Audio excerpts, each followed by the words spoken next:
স্বপ্ন যদি থাকে রাস্তায়ও মিলবে। একজন রিক্সা চালকের সাফল্যের গল্প।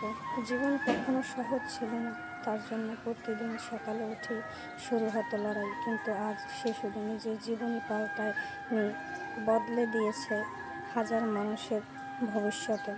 শুনুন এক রিক্সা চালক থেকে উদ্যুক্ত হয়ে ওঠা সত্যিকারের গল্প।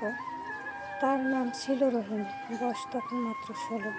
বাবা মারা গেলেন এক দুর্ঘটনায়। সংসারে মা আর ছোট 2 বোন।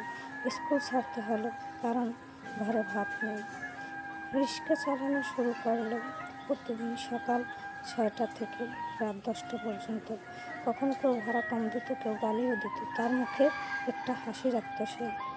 কিন্তু রহিমের একটা স্বপ্ন ছিল, একদিন নিজের একটা দোকান হবে আর মাকে বলবে, এবার তোমার আর কষ্ট করতে হবে না। একদিন এক বৃদ্ধ যাত্রী তার রিক্সায় উঠলেন। রহিমের ব্যবহার দেখে অবাক হলেন। তিনি কথা বলার ধরন, বিনয়, সব কিছুতেই ভদ্রতা। বৃদ্ধ জিজ্ঞেস করলেন, তুমি তো খুব শিক্ষিত মনে হচ্ছে, এখানে রিক্সা চালাচ্ছ কেন? রহিম বলল, স্বপ্ন দেখার জন্য বড় চাকরি লাগে না স্যার, শুধু মন চাই। বৃদ্ধ মুগ্ধ হয়ে বললেন, আমি তোমাকে সাহায্য করতে চাই। 3 মাসের মধ্যে রহিম একটা ছোট চায়ের দোকান খুলল। ধীরে ধীরে সেটাই হয়ে উঠল তার নিজের রেস্টুরেন্ট। আজ রহিম 25 জনকে চাকরি দিয়েছে। তার মা বোনেরা সুখে আছে।